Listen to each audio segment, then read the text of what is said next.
Purushottam here welcoming you to Genius Academics. और अब से हम रोज नए नए सेशंस ला रहे हैं जिससे आप बोर्ड्स में घर बैठे ही 90 अबो ला सको। तो आपने अब तक हमारे चैनल को सब्सक्राइब नहीं किया है देन सब्सक्राइब नाउ, ताकि आप अपने बोर्ड्स में 90 अबो परसेंटेज ला सको घर बैठे ही जीनियस एकेडमिक्स के साथ। तो चलिए स्टार्ट करते हैं आज का हमारा session the dust of snow, जो कि हमारे बुक का फर्स्ट पोयम है। तो हमारे फर्स्ट फ्लाइट का पोयम है डस्ट ऑफ स्नो और इसके हमारे पोएट है रॉबर्ट फ्रॉस्ट। ये जो रॉबर्ट फ्रॉस्ट है, ये पोएट, ये हमेशा से ही अपने नेचर बेस्ड पोयम के लिए जाने जाते हैं। इनके जितने भी पोयम हैं ज्यादातर वो नेचर पे ही बेस्ड है। और ये जो डस्ट ऑफ स्नो है, यहाँ डस्ट का मतलब धूल या मिट्टी नहीं, इधर डस्ट का मतलब है झाड़ना। जब पोएट के ऊपर एक क्रो, एक कौवा जब स्नो को झाड़ता है तो वो कैसा महसूस करते हैं, कैसा एक्सपीरियंस करते हैं, वो उन्होंने इस पोयम में बताया है। पोयम काफी शॉर्ट है, ओनली हमारे टेक्स्ट बुक में सिर्फ 2 स्टांजा है इस पोयम के, और वो भी 4-4 लाइन के। और इसके हम पूरे वर्ड मीनिंग देखेंगे और एंड में हम लिटरेसी डिवाइसेस भी देखेंगे। So let's start our poem dust of snow.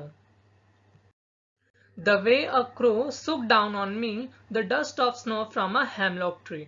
Hemlock tree एक poisonous tree होता है जो कि similar होता है Christmas tree की तरह। You can see in the picture, ये हमारा similar होता है क्रिसमस ट्री की तरह। और ये एक पॉइजनस ट्री होने की वजह से इसको लिंक किया जाता है डिस्पेयर के साथ, डार्कनेस के साथ और सैडनेस के साथ। सिमिलरली जो क्रो होता है उसको किसकी तरह ट्रीट किया जाता है, एक बैड ओवन की तरह समझा जाता है। और उसको भी रिलेट किया जाता है डार्कनेस के साथ, बुरी चीजों के साथ, सैडनेस के साथ। तो पोएट बताते हैं कि जिस तरीके से क्रो के एक मूवमेंट की वजह से, जो कि हेमलॉक ट्री पर बैठा था, उसने जो पोएट के ऊपर झाड़ दिए किसको, पार्टिकल्स ऑफ स्नो, और उसकी वजह से कुछ हुआ पोएट में, कुछ चेंज आया, वो हम नेक्स्ट स्टांजा में जानेंगे।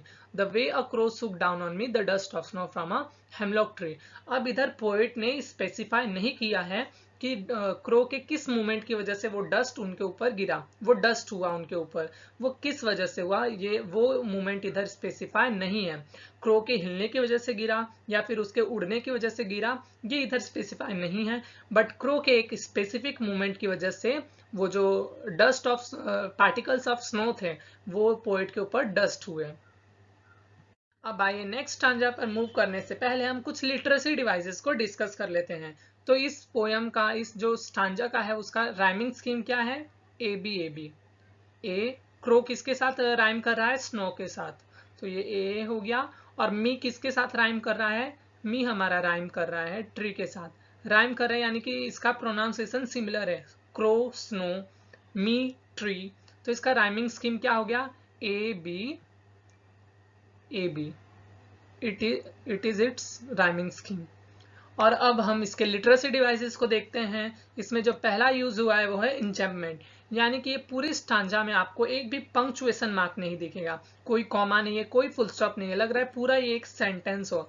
तो ऐसे टाइम पे कौन सा लिटरेसी डिवाइस यूज होता है, इंचेंपमेंट। और सेकेंड, एसोनेंस। एसोनेंस कब बोलते हैं हम, जब किसी भी स्टांजा में एक वोवेल साउंड रिपीट होता है। तो इस स्टांजा में कौन सा वोवेल साउंड रिपीट हो रहा है, ओ। ओ इस पूरे स्टांजा में क्या हो रहा है, इसका प्रोनाउंसिएशन रिपीट हो रहा है। इधर देखिए, क्रो में ओ आ रहा है, सुक सुक में ओ आ रहा है, डाउन में ओ आ रहा है, ऑफ, स्नो, हेमलॉक, फ्रॉम, ये पूरे स्टांजा में हर एक लाइन में आपको बीच में स्टार्टिंग में ओ साउंड दिख जा रहा है। तो इस वक्त कौन सा लिटरेसी डिवाइस यूज हो रहा है, assonance. So let's move to our next stanza. In next stanza, the poet says that has given my heart a change of mood and saved some part of a day I had rued। यानी कि अब तक poet बिल्कुल bad mood में थे, फिर जो है वो क्रो है, उसके एक मूवमेंट की वजह से जो स्नो के पार्टिकल्स थे वो पोएट के ऊपर गिरते हैं, तो उससे पोएट ने कुछ एक्सपीरियंस किया। वो क्या था, जो पोएट का बैड मूड था वो एकदम से अच्छे मूड में कन्वर्ट हो गया।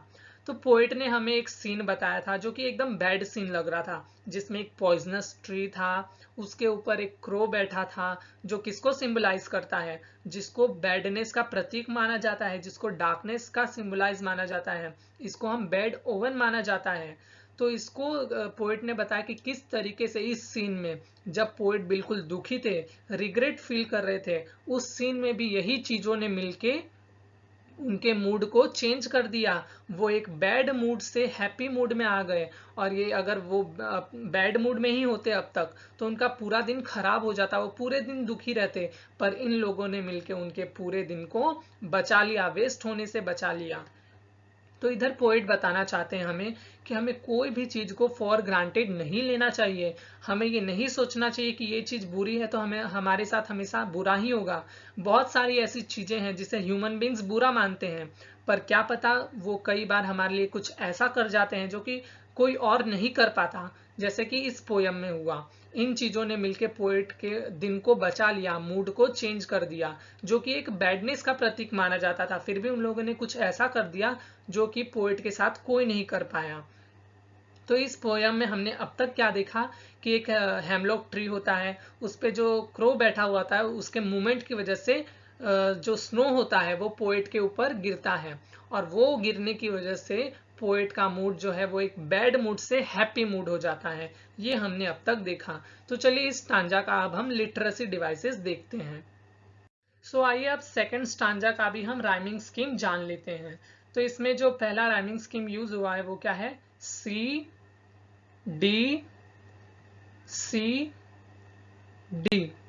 देखिए कैसे, ये जो हार्ट है वो किसके साथ राइम कर रहा है, हार्ट पार्ट, ये दोनों क्या कर रहे हैं, राइम कर रहे हैं। वैसे ही जो मूड है वो किसके साथ राइम कर रहा है, रूड के साथ, तो ये दोनों डी डी हो गए, और हार्ट और पार्ट सी सी। तो इसका राइमिंग हो गया सी डी सी डी। तो ये इसका राइमिंग स्कीम हो गया। अब आइए इसके लिटरेसी डिवाइसेस जान लेते हैं। तो पहला जो इसमें यूज हुआ है वो क्या है, इंजेममेंट। यानी कि देखिए जो फर्स्ट सेंटेंस है वो कंटिन्यू रहा है चारों लाइन तक, इसमें बीच में आपको कोई पंक्चुएशन मार्क नहीं दिखेगा, कोई फुल स्टॉप नहीं है, कोई कॉमा नहीं है। तो ये क्या हो गया, इंजेममेंट, ये फर्स्ट हो गया। फिर सेकंड है हमारा एलिट्रेशन। अब एलिट्रेशन कैसे, जब एक कॉन्सोनेंट साउंड बार बार रिपीट हो रहा है, वो भी वर्ड के फर्स्ट लेटर में, जैसे कि पहले लाइन में हमारा क्या रिपीट हो रहा है, एच साउंड, हैज, हार्ट, ये दोनों ही वर्ड के स्टार्टिंग लेटर है और कॉन्सोनेंट है, और कौन सा साउंड रिपीट हो रहा है, ह, एच साउंड रिपीट हो रहा है, तो इधर एलिट्रेशन हो गया। वैसे ही थर्ड लाइन में कौन सा रिपीट हो रहा है, स साउंड रिपीट हो रहा है, एस, ये देखिए सम में एस और सेव्ड में एस, तो ये क्या है, ये हो गया हमारा एलिट्रेशन। फिर थर्ड है हमारा कॉन्सोनेंस। इसमें भी क्या होता है, एक कॉन्सोनेंट साउंड रिपीट होता है, पर इसमें जरूरी नहीं है कि वो फर्स्ट लेटर ही होना चाहिए, वो बीच का भी हो सकता है, कोई भी हो सकता है। जैसे कि फोर्थ लाइन में देखिए, ये जो डी है इधर, इधर भी डी है, इधर डी लास्ट में है, और इधर भी डी लास्ट में, और इधर पहले है, बट वो पहले बीच में इससे हमें लेना देना नहीं है, वो जो है वो रिपीट हो रहा है, एक कॉन्सोनेंट साउंड रिपीट हो रहा है, तो उधर कौन सा लिटरेसी डिवाइस आएगा, consonance. So with this we came to end of our poem. और अगर आपको ये अच्छे से समझ में आ गया तो वीडियो को लाइक करें और इस चैनल को सब्सक्राइब करें जीनियस एकेडमिक्स को ऐसे और वीडियोस के लिए। So meet you in the next video, take care and bye bye.